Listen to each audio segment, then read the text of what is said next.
আমরা এখন easy physics বই থেকে তোমাদের সপ্তম অধ্যায়ের ছবি বিশ্লেষণ পাঠ নিয়ে কথা বলবো। তোমরা এখনো যারা আমাদের ইজি ফিজিক্স বইটি সংগ্রহ করোনি দ্রুত সংগ্রহ করে ফেলো। তো তোমরা দেখো এখানে কি দেওয়া আছে, সপ্তম অধ্যায়ের তরঙ্গ শব্দ নিয়ে কথাবার্তা একটু দেখো। তো তরঙ্গ নিয়ে যে ছবিটা দেওয়া আছে, আমি এটা বলার আগে একটু বলি তরঙ্গ আসলে জিনিসটা কি। তরঙ্গ হচ্ছে একটা আন্দোলন বলতে পারি বা একটা সিস্টেম আসলে বলতে পারো, যে আসলে এক স্থান থেকে অন্য স্থানে শক্তিকে ট্রান্সফার করবে বা তথ্যটাকে ট্রান্সফার করবে। ওকে, এইটাই হচ্ছে তরঙ্গ। ওকে, তাহলে এখন খেয়াল করে দেখো কি বলেছে এখানে, যে যে একটা আন্দোলন, পর্যাবৃত্ত আন্দোলন, যে কণাগুলোকে স্থায়ীভাবে স্থানান্তরিত না করে মাধ্যমে এক স্থান থেকে অন্য স্থানে শক্তি সঞ্চিত করে তাকে তরঙ্গ বলে। শক্তিও বলতে পারি এবং তথ্য আমি অ্যাড করতে পারি এখানে, এবং তথ্য, শক্তি ও তথ্য অ্যাড করে, শক্তি ও তথ্য সঞ্চার করে, ট্রান্সফার করে। ওকে, তো এই তরঙ্গটা খেয়াল করো দুই প্রকার হতে পারে। একটা হচ্ছে যান্ত্রিক তরঙ্গ, একটা হচ্ছে কি বলতো তড়িৎ চুম্বক বা বৈদ্যুত চুম্বক তরঙ্গ। তো দেখো, যে তরঙ্গের জন্য, তরঙ্গ প্রবাহের জন্য মাধ্যমের প্রয়োজন হয় তাকে যান্ত্রিক তরঙ্গ বলা হয়। যার জন্য মাধ্যমের প্রয়োজন হয় না তাকে বলে তড়িৎ চুম্বক তরঙ্গ। যেমন শব্দের জন্য কিন্তু তোমার মাধ্যম প্রয়োজন হবেই, কারণ সব মাধ্যম ছাড়া শব্দ কিন্তু এক স্থান থেকে অন্য স্থানে যাওয়া পসিবল না। তাহলে শব্দ কি হবে? যান্ত্রিক তরঙ্গ। আর সূর্যের আলো কিন্তু এক স্থান থেকে অন্য স্থানে আসে কোনো মাধ্যম ছাড়াই আসে, মাধ্যম লাগে না। তাহলে এটা হচ্ছে তড়িৎচুম্বক তরঙ্গ, যার জন্য মাধ্যমের প্রয়োজন হয় না। এটা হচ্ছে মাধ্যমের উপর ডিপেন্ড করে তরঙ্গ দুই প্রকার। আবার আমি বলতে পারি যে দিকের উপর ডিপেন্ড করে তরঙ্গ কয়বার দুই প্রকার। একটা হচ্ছে অনুদৈর্ঘ্য তরঙ্গ, একটা হচ্ছে অনুপ্রস্থ তরঙ্গ। যেটা দেখতে পারতেছো, এইটা হচ্ছে অনুপ্রস্থ তরঙ্গ, অনুপ্রস্থ।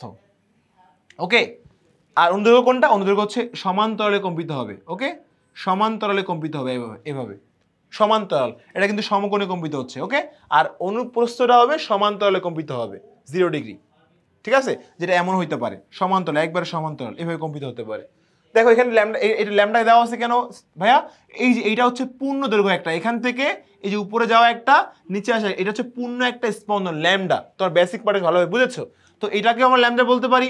আবার দেখো এই উপর পার্ট থেকে, উপর পার্ট কি একটা পূর্ণ স্পন্দন কেন? দেখো নিচে যতটুকু আসছে উপরে কিন্তু অতটুকুই গেছে, তাহলে একটা পূর্ণ ল্যামডা, পূর্ণ পর্যায়ে আসলে। আবার দেখো এখান থেকে এখানে একটা পূর্ণ ল্যামডা, কি হবে দেখো, এই যে পুরোটা কমপ্লিট করছে। আবার এখান থেকে এখানে একটা পুরোটা ল্যামডা, দেখো এই যে পুরোটা, এটা অর্ধেক, এই যে অর্ধেক, পুরো একটা কমপ্লিট করছে। সেটা পুরো একটা ল্যামডা বলতে পারি। আলাদা আলাদা পার্ট ওয়াইজ ভাগ করা রয়েছে এগুলো। এখন তরঙ্গের বৈশিষ্ট্য কয়টা বলো তো? 5টা বৈশিষ্ট্য রয়েছে, মনে রাখতে হবে। তরঙ্গ কি? প্রথম বৈশিষ্ট্য হচ্ছে শক্তি ট্রান্সফার করতে পারে, এক স্থান থেকে অন্য স্থানে শক্তি স্থানান্তরিত হয়, ট্রান্সফার করে। এই শক্তিটা হচ্ছে বিস্তারের বর্গের সমানুপাতিক। তাহলে শক্তি কিন্তু হচ্ছে বিস্তারের বর্গের সমানুপাতিক। বিস্তার আবার কি? এই যে সর্বোচ্চ উচ্চতাকে বলে, মনে করো এটা মনে করো 1 মিটার, এটা মনে করো 0.5 মিটার। তাহলে সর্বোচ্চ উচ্চতা কোনটা? এইটা নাকি এইটা? এইটা। মাঝখানে সর্বোচ্চ হাইট হচ্ছে এই যে এইটা। তাহলে সর্বোচ্চ উচ্চতাকে বলা হয় বিস্তার। কোন তরঙ্গ কণার সর্বোচ্চ উচ্চতাকে বলা হচ্ছে বিস্তার। তাহলে এই বিস্তারের হচ্ছে কি বলতো? শক্তি। তাহলে এই তরঙ্গ শক্তি হচ্ছে ওই বিস্তারের বর্গের সমানুপাতিক। ওকে, আচ্ছা। তরঙ্গের নির্দিষ্ট কণা কম্পাঙ্ক থাকে, কম্পাঙ্ক অবশ্যই থাকবে। তরঙ্গের নির্দিষ্ট কণার দৈর্ঘ্য, দেখো নির্দিষ্ট তরঙ্গ দৈর্ঘ্য ও গতিবেগ থাকে অবশ্যই। প্রত্যেকটা তরঙ্গ একটা তরঙ্গ দৈর্ঘ্য ল্যামডা, এটাকে বলে ল্যামডা বলা হয়, এবং গতিবেগ ভি রয়েছে। তরঙ্গের প্রতিফলিত বা উপরিপতন ঘটে, তরঙ্গের প্রতিফলনও হয়, প্রতিসরণও হয়, আবার উপরিপতনও ঘটে। উপরিপতন মানে হচ্ছে কি, যদি এমনটা হয়, এই যে এমন দেখো, এইটা যেমনটা, এই যে মনে করো এটা তরঙ্গ, এইটা একটা তরঙ্গ, এইটা একটা তরঙ্গ, একই দিকে আছে। তো যদি এইটা নদীর স্রোত মনে করো, এটা স্রোত যাচ্ছে এইভাবে, এটা ওইভাবে যাচ্ছে। তো এটা যখন ওর উপর উঠে যাবে, দেখতে এমন হয়ে যাবে না? বিশাল বড় হয়ে যাবে, এটা মোটা হয়ে গেল। একই দিক দুটাই। আর যদি এমন হয় এইটা এই দিকে আছে আর এটা হচ্ছে বিপরীত দিকে আছে, বিপরীত দিকে, তাহলে এটা বিপরীত দিকে, এটা উপরের দিকে, তাহলে যখন একসাথে হয়ে যাবে তখন কি হয়ে যাবে বলতো? একবার সমান্তরাল হয়ে যাবে। এটা বলে উপরিপাতন। কি বলা হয় বলতো? উপরিপাতন বলা হয় এটাকে। এবার দেখো, তরঙ্গ অনুদৈর্ঘ্য ও অনুপ্রস্থ উভয় ধরনের হতে পারে, যেটা বললাম যে দিকের উপর ডিপেন্ড করেছে। আবার দুই প্রকার, অনুপ্রস্থ এবং অনুদৈর্ঘ্য তরঙ্গ হয়ে থাকে। আচ্ছা, এবার আসো, এবার আমরা একটু কথা বলি জিওফোন নিয়ে। আসলে জিওফোন চিত্র ছবিটা দেওয়া আছে, খুবই সুন্দর একটা ছবি দেওয়া আছে জিওফোনের। এবং দেখো জিওফোন নিয়ে আসলে আমরা কি বলবো, এর কাজটা কি? এটার মেইন কাজ হচ্ছে এই যন্ত্রের সাহায্যে ভূমিকম্প যেটা ভয়, এটাকে শনাক্ত করা যায় এবং পরিমাপ করা যায় হচ্ছে এই যন্ত্রের সাহায্যে। ওকে, দেখো সুন্দরভাবে লিখেছে, ভূমিকম্প শনাক্ত করা যায় হচ্ছে, ভূমিকম্পের কম্পনটা শনাক্ত করা যায় এই যন্ত্রের মাধ্যমে। এবং আরেকটা কাজ আছে এর, কিন্তু দেখো খেয়াল করো, মাটির নিচে গ্যাস বা তেল আছে কিনা দেখার জন্য সিসমিক সার্ভে করা হয়। এটি করার জন্য মাটির খানিকটা নিচে কীভাবে করা হয়, মাটির একটু নিচে একটা বিস্ফোরণ ঘটানো হয়।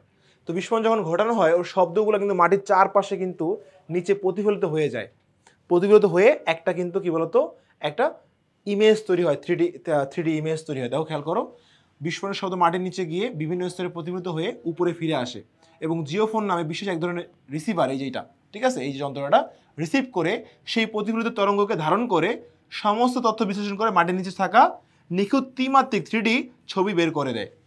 এবং ওই ছবি দেখেই বিশ্লেষণ করা যায় কোথায় গ্যাস রয়েছে, কোথায় তেল রয়েছে, বা কোথায় খনিজ পদার্থ রয়েছে বা বিভিন্ন খনি রয়েছে, সেগুলো নির্ণয় করা যায়। ব্যবহার কি দেখো, ভূমিকম্পের কম্পন শনাক্ত ব্যবহার করা হয়, বিস্ফোরণ বা ধ্বংস কার্যক্রম ব্যবহার করা হয়, ভূগর্ভস্থ খনিজ তেল অনুসন্ধান ব্যবহার করা হয়, ভূগর্ভস্থ গঠন ও স্তরের নির্ণয়ে ব্যবহার করা হয়ে থাকে। তো এই যে আধুনিক আমাদের ফিজিক্স, হ্যাঁ, এই ফিজিক্সের কারণে কিন্তু আজকে আমাদের এত আধুনিক আমরা। ওকে, তো এইগুলো আসলে বিস্তারিত আমাদের বেসিক পার্টে খুব ভালোভাবে আলোচনা করা হয়েছে এবং ম্যাথমেটিক্স, এগুলো যে ম্যাথমেটিক্সগুলো রয়েছে, ম্যাথমেটিক টার্মস, সেগুলো আমাদের ম্যাথমেটিক্স পার্টে যেগুলো বোর্ড কোশ্চেন অ্যানালাইসিস, সেগুলো ভালোভাবে তুলে ধরা হয়েছে। তো তোমরা নবম দশম শ্রেণীর যারা এখনও আমাদের ইজি ফিজিক্স বইটি সংগ্রহ করোনি, দ্রুত সংগ্রহ করে ফেলো।